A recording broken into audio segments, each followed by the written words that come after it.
बच्चों, कैसे हैं आप सब। आशा करती हूँ आप सब अच्छे होंगे, स्वस्थ होंगे। स्वागत है आपका इस कक्षा में। आइए आज हम पढ़ते हैं हिंदी व्याकरण का अध्याय 16 विराम चिन्ह। Punctuation mark. विराम मतलब विराम एक तरह से जो ये शब्द है, विराम का अर्थ होता है रुकना, आराम करना। ठीक है, तो इसी तरह से विराम का अर्थ होता है रुकना तथा चिन्ह का अर्थ होता है निशान। अपने भावों तथा विचारों को सही रूप तथा सही ढंग से संप्रेषित करने के लिए विराम चिन्हों का ज्ञान होना बहुत जरूरी है। इनके उचित प्रयोग से भाषा में शुद्धता, स्पष्टता तथा सौंदर्य आता है।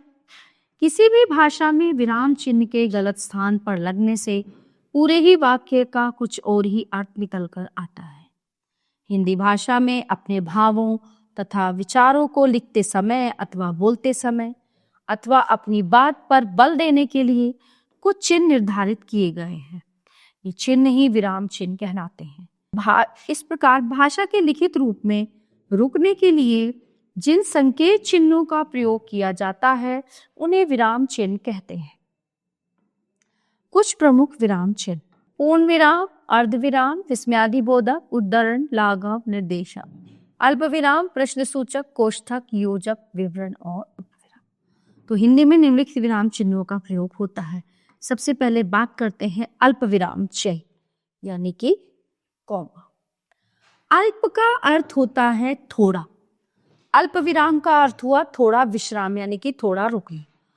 ठीक है, बातचीत करते समय जब हम बहुत सी वस्तुओं का वर्णन एक साथ करते हैं तो उनके बीच बीच में अल्प विराम का प्रयोग करते हैं। ठीक है, जैसे भारत में गेहूं, चना, बाजरा, मक्का, तो यहाँ पे आया ना अल्प विराम, ये रहा 3 जगह आदि बहुत सी फसलें उगाई जाती हैं।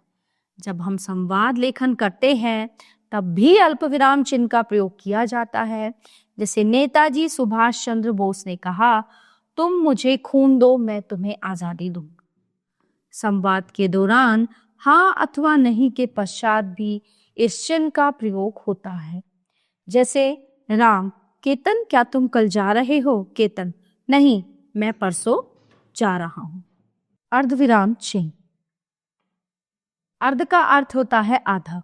जहां अल्प विराम से कुछ और पूर्ण विराम से थोड़ा कम विराम लेना हो अथवा रुकना हो, वह अर्ध विराम का प्रयोग किया जाता है। जैसे ओडिशा में बाढ़ आ गई, सभी अपना घर बार छोड़कर जाने। पूर्ण विराम यानी कि फुल स्टॉप। वाक्यों की समाप्ति पर पूर्ण विराम चिन्ह का प्रयोग किया जाता है। प्रश्न सूचक वाक्यों में इस चिन्ह का प्रयोग नहीं किया जाता, यानी कि जहाँ पे कोई कर्ता जो है प्रश्न कर रहा है, कोई प्रश्न पूछ रहा है, वहां पे नहीं होता। कुछ ही चीजों में, जैसे मतलब बाकी सब उसमें जहाँ पे हमारा वाक्य खत्म होता है वह पूर्ण विराम का इस्तेमाल होता है। आज जैसे आज बहुत वर्षा हुई, मेरी जिंदगी में पुरस्कार पाने का पहला अवसर था। उपविराम चिन्ह। जहाँ वाक्य पूरा नहीं होता बल्कि किसी वस्तु अथवा विषय के बारे में बताया जाता है, वहाँ उपविराम चिन्ह का प्रयोग किया जाता है। जैसे कृष्ण के अनेक नाम हैं, मोहन, गोपाल, गिरिधर आदि। प्रश्न सूचक चिन्ह। बातचीत के दौरान जब किसी से कोई बात पूछी जाती है अथवा कोई प्रश्न पूछा जाता है तब वाक्य के अंत में प्रश्न सूचक चिन्ह का प्रयोग किया जाता है। जैसे क्या तुमने अपना गृह कार्य पूरा कर लिया? इतनी सुबह सुबह तुम कहाँ चल दिए? विस्मयादि सूचक चिन्ह। खुशी, आश्चर्य, घृणा, दुख, करुणा, दया आदि भावों को प्रकट करने के लिए इस चिन्ह का प्रयोग किया जाता है। जैसे वाह कितना सुंदर दृश्य है, खुशी। ओ ये तो बहुत बुरा हुआ, दुख। छी कितनी गंदी है, घृणा। अरे तुम आ गए, आश्चर्य। ठीक है। निर्देशक चिन्ह। कोई भी निर्देश अथवा सूचना देने वाले वाक्य के बाद निर्देशक चिन्ह का प्रयोग किया जाता है। निम्नलिखित वाक्यों में से किसी एक विषय पर निबंध लिखे। तो यहाँ पे देखिए क्या लगा हुआ है, ये है निर्देशक चिन्ह। भारतीय पर्व मेरा प्रिय खेल। अध्यापक ने कहा। निर्देशक चिन्ह भाषा में लिखकर अभ्यास करना चाहिए। 8. उद्धरण चिन्ह। उद्धरण चिन्ह 2 प्रकार के होते हैं, इकहरे तथा दोहरे। इकहरे उद्धरण चिन्ह का प्रयोग किसी विशेष व्यक्ति, ग्रंथ, उपनाम आदि को प्रकट करने के लिए किया जाता है। जैसे रामचरितमानस तुलसीदास द्वारा रचित ग्रंथ। सूर्यकांत त्रिपाठी निराला प्रसिद्ध कवि हैं। सरदार वल्लभ भाई पटेल लोह पुरुष के नाम से जाने जाते हैं।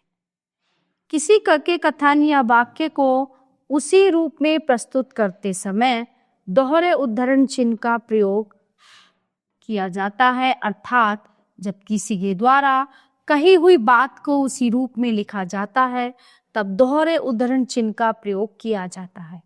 जैसे बाल गंगाधर तिलक ने कहा था, स्वतंत्रता हमारा जन्मसिद्ध अधिकार है। सुभाष चंद्र बोस ने कहा था, दिल्ली चलो। कोष्ठक चिन्ह वाक्य के बीच में आए शब्दों अथवा पदों का अर्थ स्पष्ट करने के लिए कोष्ठक का प्रयोग किया जाता है। जैसे लता मंगेशकर भारत की कोकिला। कोकिला मतलब मीठा गाने वाली। सबको जानते हुए भी तुम मूक मौन यानी चुप क्यों हो। तो ये जो कोष्ठक में जो लिखे गए हैं, तो जब कोष्ठक का हम इस्तेमाल करते हैं इस तरह से। योजक चिन्ह दो शब्दों में परस्पर संबंध प्रकट करने के लिए तथा उन्हें जोड़कर लिखने के लिए योजक चिन्ह का प्रयोग किया जाता है। इसे विभाजक चिन्ह भी कहते हैं। जैसे जीवन में सुख दुख तो चलता ही रहता है, रात दिन परिश्रम करने पर ही सफलता मिलती है। लाघव चिन्ह किसी बड़े तथा प्रसिद्ध शब्द को संक्षेप में लिखने के लिए उस शब्द का पहला अक्षर लिखकर उसे आगे शून्य लगा देते हैं। ये शून्य ही लाघव चिन्ह कहलाता है। जैसे डॉक्टर, प्रोफेसर, कृपऊ होता है ना, हमारा जो एग्जाम पेपर होता है उसके नीचे लिखा होता है कृपऊ। पंडित, संवत और दिल्ली नगर निगम यानी दी न नी, कुछ चीजें हैं ना जो शॉर्ट में लिखी जाती हैं उनके लिए। आओ दोहराएं। विराम चिन्ह का अर्थ है रुकने का चिन्ह। भाषा में स्पष्टता, शुद्धता तथा सौंदर्य लाने के लिए विराम चिन्हों का प्रयोग किया जाता है। हिंदी भाषा में निम्नलिखित प्रकार के विराम चिन्हों का प्रयोग किया जाता है: अल्प विराम चिन्ह, अर्धविराम चिन्ह, पूर्ण विराम चिन्ह, उपविराम चिन्ह, विस्मयादि सूचक चिन्ह, निर्देशक चिन्ह, उद्धरण चिन्ह, कोष्ठक चिन्ह, योजक चिन्ह तथा लाघव चिन्ह। विस्मयादि सूचक चिन्ह का प्रयोग खुशी, घृणा, दुख तथा करुणा आदि भावों को प्रकट करने के लिए किया जाता है। उद्धरण चिन्ह दो प्रकार के होते हैं: इकहरे उद्धरण चिन्ह तथा दोहरे उद्धरण चिन्ह।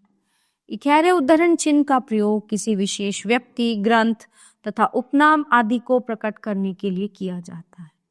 दोहरे उद्धरण चिन्ह का प्रयोग किसी कथन या वाक्य को उसी रूप में प्रकट करते समय किया जाता है।